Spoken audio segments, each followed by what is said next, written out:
guys, and welcome to the Smash Pay-Per-View Predictions Special, our show for pay-per-view predictions, wrestling pay-per-view predictions. I'm your host, Spotty Minutes. I'm here with my sister, Daria. Say what's up, Daria. What's up, Daria? Yes, we got ourselves the first pay-per-view in the post-current event era.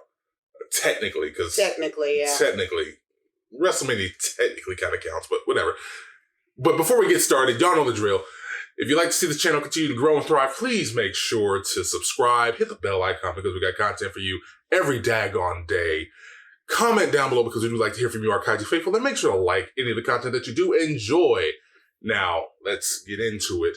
Money in the Bank initially was canceled. It was initially canceled. But you know how Vince goes. It's like, you know, one current event doesn't stop no show. No. So he's keeping it going. And now they got this weird ass gimmick and a few matches, especially after he dumped a bunch of his superstars. So, yeah, talented superstars too. A bunch of talented superstars just got dumped into the unemployment line. And here we are. We're here in Money in the Bank with a very, small cast of characters. But hey, I guess we're going to just keep it moving. We got to keep it moving. But Money in the Bank is going to be our first event post WrestleMania. One of the biggest ones that was supposed to be, as we said, canceled. But hey, they managed to get themselves kept on as essential workers. Mm-hmm. So here we are. There's really nothing much to say because we honestly were debating whether or not to cover this. Yeah, we've been doing a lot of back and forth with that. We weren't sure. Yeah. It's been a lot of upset, as you said, when Vince released all of these people. Talented people. So nobody has really been into the wrestling scene as much. At least not with WWE. We've been keeping up with AEW. We've been trying to keep up with a bunch of other smaller promotions. Yeah, but WWE, we just... Yeah, said, it was hard to keep track of it. Yeah, it really makes it even worse because they sat there and hoarded all this talent just to prevent them from going to the indies. But now, hey, nobody is running any promotions or anything. Let's get rid of you now. Yeah, because you can't hurt us now, right? So that's really screwed up. But hey, whatever. As it goes with Vince, we got to keep the show going.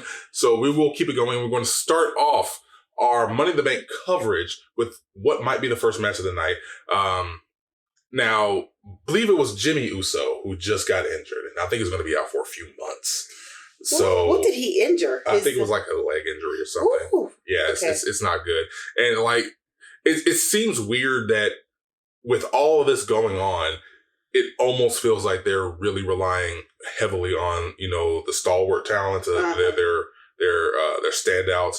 And it's starting to take a toll on a lot of people, a lot more than it would normally, because then you'd have a lot of traveling, you've got the live shows, you got a lot more wear and tear. But I think like it feels weird that it seems like this is where everybody's starting to get like, very cautious about their injuries and everything. Yeah. But because the Usos are officially out, we got a pull up from NXT, the Forgotten Sons.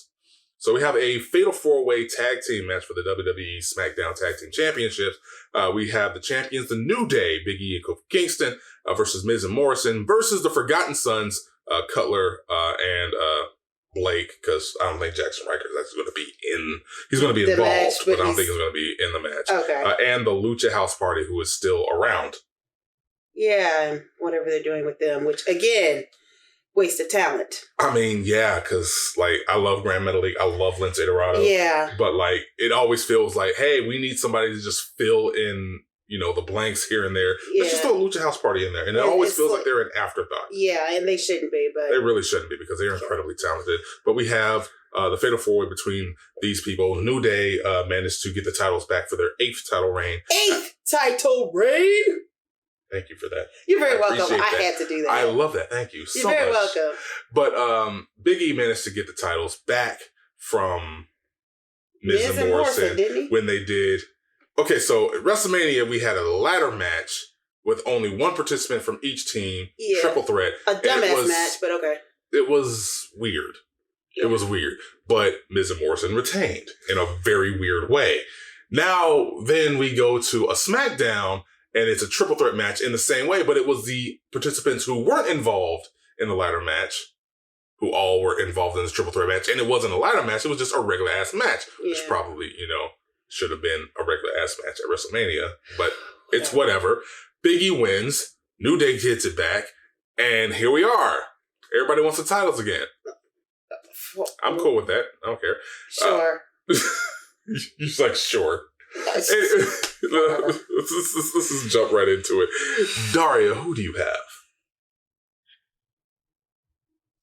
Oh, God, this is a tough one. Why would you start with me? Because we always start with you. No, we don't. Oh, yeah, because we usually have KD. Yeah. Like, he's not here, it's just you. I know. Go for it. Who do you got?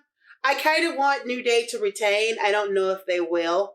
I kind of feel like the Forgotten Sons might grab this one. Ooh. But that's a big might. So you could say that that's your long shot call. Yeah, it is. It's my long shot call. Okay. But no, hopefully New Day will just retain because I love it.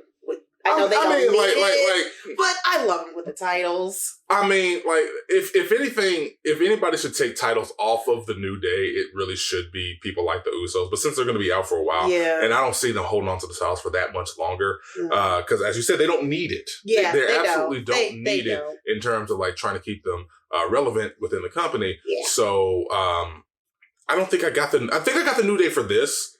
But like the next pay-per-view, which is again going to be happening probably in the next month because Vince does not know when to slow down and just let people rest for a bit. They might lose it at the next pay-per-view. But I got the New Day retaining for this. Yeah. So I got the New Day on this one. Yeah. We're going to move forward because again, we only have 6 matches on here, and we have the weird Money in the Bank matches. But we're gonna move on to our potential next match. We have the WWE Championship on the line. Seth Rollins, the Messiah, the Monday Night Messiah, your boy, versus Drew McIntyre, who has held the title. And honestly, I like a lot of the personality that Drew McIntyre has been exuding ever since they stopped trying to make him a heel. He's looking kind of sexy right now. I said personality, and you went right to body. No. Why can't his personality be sexy? Why did I go right to the body? I just said he's looking sexy. Anyway. Get your mind out of that area. Anyway, Drew McIntyre has probably been doing his best work for a long time.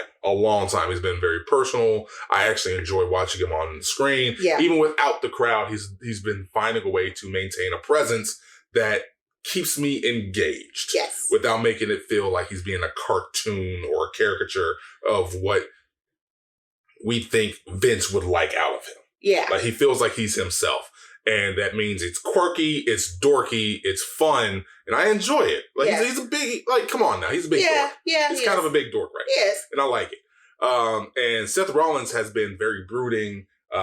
He's like, I'm loving a lot of his promos. Yeah, I'm in love with Seth. Yeah, I'm enjoying the heck out of Seth right now. Also, let me make sure I got that. There you go. I had to double check. So for the WWE Championship, the Monday Night Messiah has been basically coming after Drew McIntyre, and I haven't seen that in a while. Like a heel just coming after somebody, not in a sneaky or underhanded way. He's just like, I'm Babe Ruth. I'm pointing out my shot. Yeah. I'm coming for you. Right. I mean, yeah, he may have attacked him from behind and stuff, but still, he's like, I'm coming for you. Right. I'm coming after you, and I like that. And I haven't seen that in a long time. Yeah. From a lot of our heels. But who do you have for this? Drew McIntyre, Seth Rollins.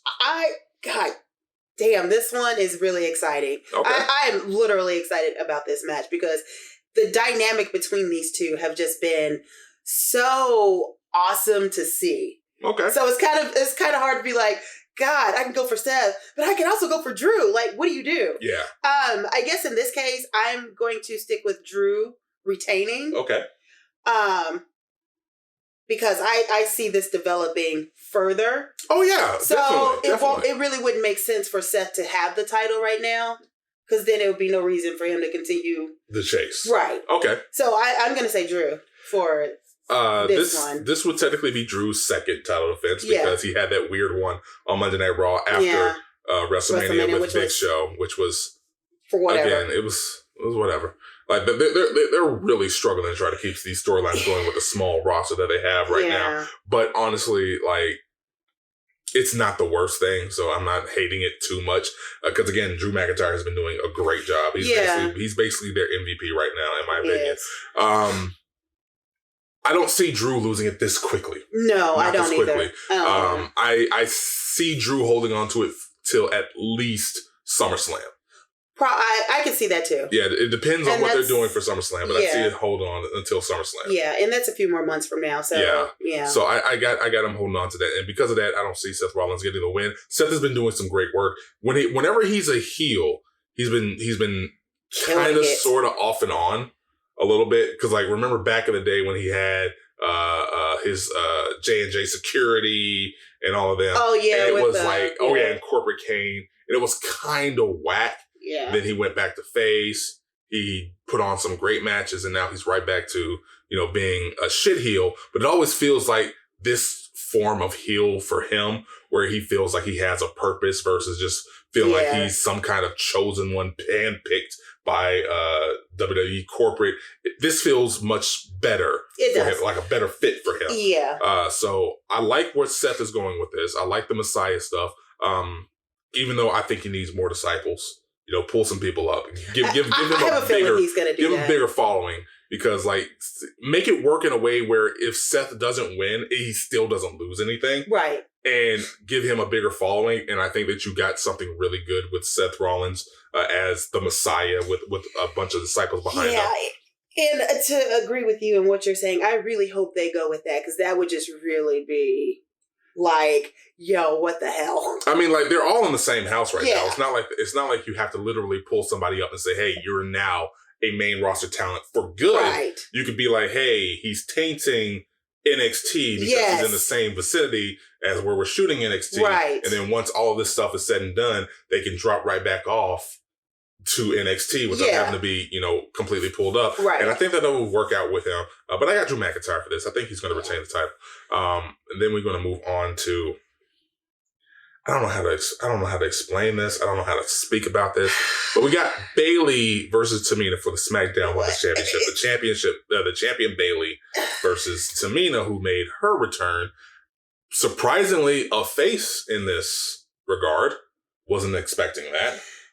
I'm not expecting this, period. Like, I don't know what to say about this. I don't either. Basically, just Tamina shows up and she gets a title shot. That's virtually how this worked.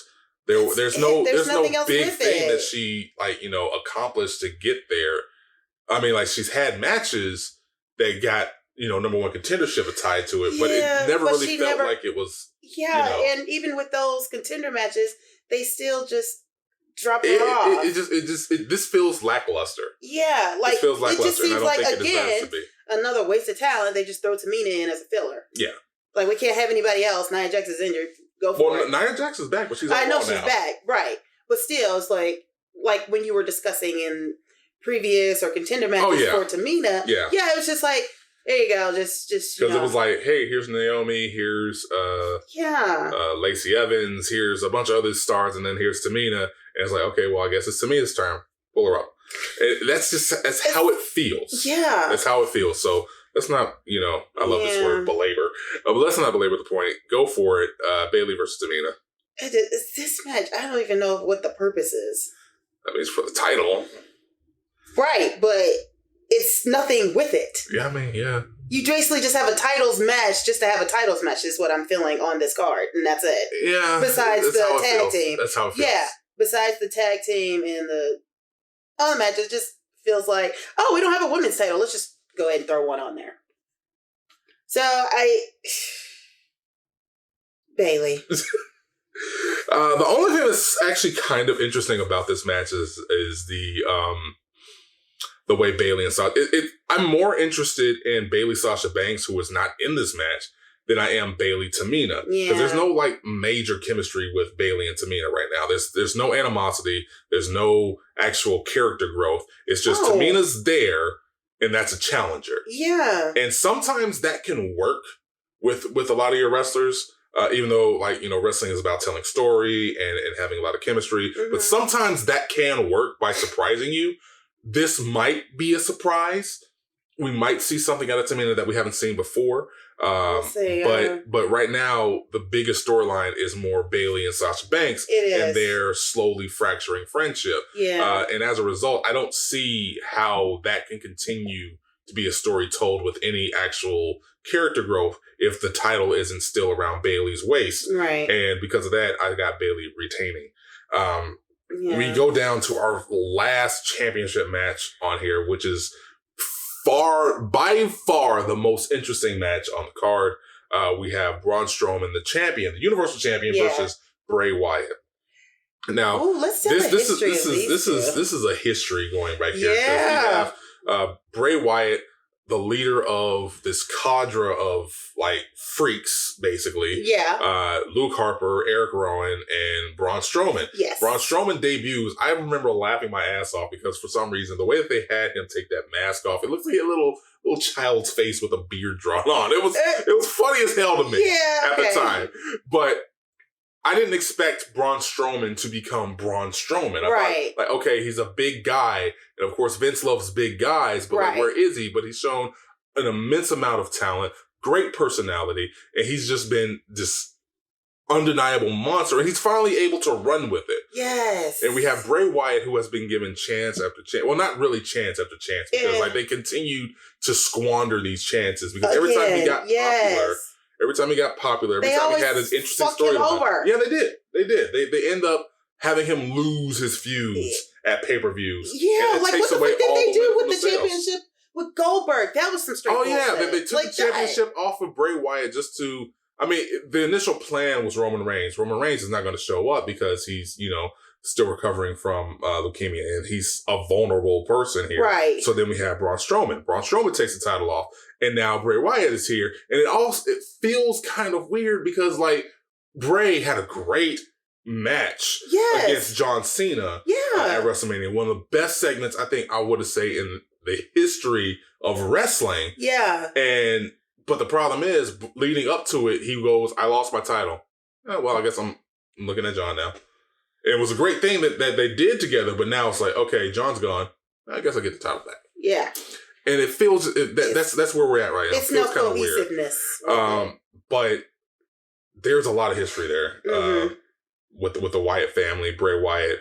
His ups and downs, his little roller coaster of a career before he became the Fiend Bray Wyatt and dropped everybody, and not really dropped everybody. Everybody got released. Yeah, I was gonna say, Luke Harper now, Brody and AEW, and he is killing the hell out of it. He's killing it. I'm enjoying. Which has pissed me off even more with WWE. Oh yeah, because it's like, and it's like, wait a minute, he can do that, and you guys didn't use it. Yeah, that's how it felt. Yeah, but Braun Strowman, again, almost a squandered talent because he should have had like title gold all around his waist well before this past year where he got it from Shinsuke Nakamura, his first singles title with the Intercontinental Championship, and then losing it to Sami Zayn, and then now he's the the Universal Championship champion.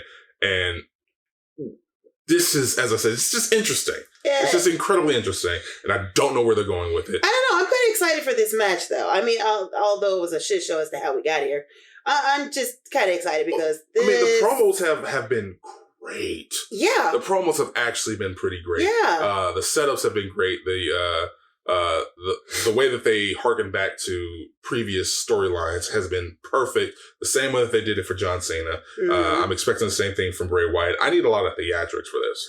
I need a lot. Like I don't need the same thing that you did for John Cena. No. But this should not feel like just a regular ass match. I'm really hoping it's not going to be. It shouldn't feel like a regular ass match. Don't make it feel like a regular ass match. But let's go on. Daria, who you got? Braun Strowman. Because this is a good chase. Okay. With Bray and Braun. And I can see this going much, much further. Oh, yeah. I expect that. I'm going to stay with Braun because I can see Bray continuously fucking with Braun. Yeah. Which is what's going to make it better. Yeah. I'm with that. So, yeah, I'm going to stick with Braun. I'm going to stick with Braun. I'm quick with it like you are. Yeah. But it has nothing to do against Bray Wyatt. Bray Wyatt is perfect in his role right here. Yes. I love the way that he's been working it. He's been great, because even when he's not, because like they're doing a great job by not putting him in the Fiend makeup. Yeah. They're doing a great job of making him creepy as hell in a sweater vest, and that's what they need to continue to do. Yeah. So that I can care more about Bray Wyatt as Bray Wyatt than I do about Bray Wyatt as the Fiend. Right. Because the Fiend should be a minor part of him. Yeah. But like something that you reserve for like big moments. The way that they didn't do Finn Balor and the Demon. Yeah. On the main roster, they need to do with Bray Wyatt and the Fiend. I got Braun Strowman for this. I'm expecting a lot, especially once we come out of these current events. I need to see more of this. I definitely do. I think it's gonna get there. Yeah, I'm hoping for it. Yeah. Those are the final non-Money in the Bank matches that we have right there. Those 4 right there. And now we go to the Money in the Bank. And I don't know how they're doing this because, like, the way that they said it is like they're doing both matches simultaneously. Yeah. And they're going to climb the corporate ladder from the bottom floor of WWE corporate all the way to the rooftop where the ring and the ladders and the title and the briefcases are. I think they're doing it at the same time. This makes no sense. This is weird. This is one of those things where it's just like, y'all just postpone it for a little bit, please. Yeah. Just postpone it. Like, well, it's events we're talking about, so it's just one of those things that won't happen. So here's what we're going to do. Yeah. Here's what we're going to do. There's only 6 participants, right? So I'm going to give you the 6 participants for the men, and you give me your top 2 who you think are going to win. Okay. And then I'm going to do the women, and you do the same. Okay. Okay? All right. So for the men, men's Money in the Bank. For the men. We have Daniel Bryan, Rey Mysterio, Aleister Black, King Corbin, Otis, and AJ Styles. Now, AJ Styles got in with this past Monday, I want to say. Yeah, because Apollo Crews got he was injured. I don't know if it's kayfabe. I don't know if it's real. People are talking like it's both. So who knows? Considering a backflip he just did, I don't sure know. I don't know. But okay, but whatever. Yeah, he's injured. But Apollo Crews is injured. AJ Styles takes his place, and now he's rounding out the top 6. So who do you got out of this? Your top 6. Top 6 or top 2? Top 2. I'm sorry. I'm sorry. That was my bad. Ooh, Aleister Black. Okay. Damn, Aleister Black. And Daniel Bryan, probably. Okay. Which, I don't know if that makes sense, but yeah. Okay. But Aleister is definitely. I'm going to cheat. Okay. I'm going to give you my top 2 and then my long shot. Okay. Okay. So they've been pushing this so hard. And you know how WWE is whenever they do history making or somebody hasn't done something in their career and they're getting close to the twilight of their career. And you know how they like to, fill in that gap just so they can fill it in. My number 1 is Rey Mysterio. Rey Mysterio has never won the Money in the Bank. No, and I would be happy if he did. I would be too. My number 2 is Aleister Black. He's menacing. As a face, I would absolutely love him to be chasing after Drew McIntyre versus Aleister Black would be great. Amazing work. Orgasmic work, actually. Yes, great. And my long shot, mainly because of storyline, is Otis. My long shot is Otis. Because the way he got treated leading up to WrestleMania. Not just by Dolph Ziggler. Right. I got them mixed up. Not just by Dolph Ziggler and Sonya Deville, but just simply the way that their story went, because it really could have been much better fleshed out. Yeah. A lot of that has to do with current events and how they weren't able to finish things up. But I think Otis is my big long shot. I think he's going to have an outstanding match with this. If he wins, I would not be surprised. But I think he's going to have have a standout match with this. Then we're going to move on to the women. Our 6 are Asuka, Shayna Baszler, Nia Jax, Dana Brooke, Lacey Evans, and Carmella. Now, Carmella managed to beat Mandy.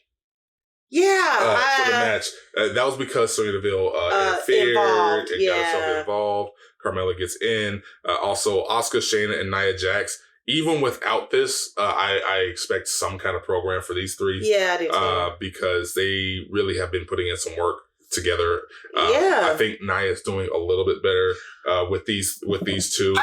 You know what? I'm going to have to say she is. Yeah, because like she's working with smaller people and she doesn't have to pull this, like, I have to be demure like them. Yeah. It's like, no, Asuka's going to kick your head off. Shayna's going to snap your arm, so you better bring it. And I think she's been bringing it a little bit better than she has in recent years. It forces her because Asuka and Shayna are just so... the animosity between these two. Especially since in storyline, Asuka's basically like still mad at Shayna. Yeah. Or Nia Jax for getting rid of Kyrie. Yeah. Even though it was Vince. Whatever. But your top two for the women. Shayna and Asuka. Okay. Yeah, I would love my long shot, Dana Brooke. Okay. Because, again, wasted talent. What are you doing? Yeah. Yeah, okay. Yeah. Shayna doesn't need this. She really doesn't. So like unlike Shayna in the Elimination Chamber, Shayna doesn't have to win this because like the way that they built her up, the way that she ran through everybody, this is not that kind of match. Yeah, this is about strategy. This is about finesse. And this is just about being able to handle the pain. And she could do that, but like through no fault of her own, through no fault of her ability, through no fault of her, what's the word I'm looking for? I'm looking for a word. Experience. Yeah. Thank you. Yeah. Brain. Through no fault of those things, she can lose this match. And it has nothing to do with her. It doesn't hurt her. It doesn't. It really doesn't. I'm taking Shayna off my list. Okay. I don't see Nia Jax getting the win. No. If anybody is getting it, it's probably Asuka. And the way that Lacey Evans has been positioning herself, maybe Lacey Evans. But I'm with you on the long shot. I got my long shot as Dana Brooke. Yeah. And honestly, I can see that. I can see Dana Brooke getting the win because everybody has like storylines with everybody else. Mm-hmm. Dana Brooke coming out with the title could be okay. Hear me out, people. Hear me out. Hear me out. So y'all remember Damian Sandow? I mean, you don't because you weren't watching that. Yeah, I was gonna say no. But y'all remember Damian Sandow, the way that where he was incredibly talented.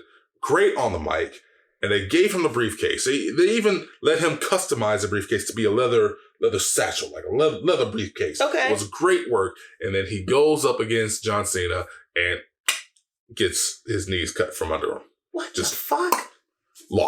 Just lost. One of the few people who cashed in his Money in the Bank. I think one of the first ones who cashed in the Money in the Bank and then just lost. And career in WWE just kind of like faulted as a result. Okay. Now, I bring up Damian Sandow because I think Dana Brooke winning could be a remedy of that sort of situation. Please, Dana Brooke is incredibly talented. Need that though. No. What I'm saying is like she's incredibly talented. Right. She does great work on the mic. Yes. And they could really give her a shot and like actually have her win, unlike they did with Damian Sandow. Okay. They never pulled the trigger with Damian. They could pull the trigger with Dana Brooke. And I think it's a reversal of fortunes, is what I'm saying. I'm just drawing the parallel because the two are great wrestlers, but they dropped the ball with Damian. And I think they should, like, bring up Dana Brooke as a result. Okay. And I wouldn't be surprised at that. I wouldn't either. So, yeah. Okay. You're good with that? I'm good with that. All right. And that is our weird-ass Money in the Bank. Why is this? I don't know. WWE. Y'all.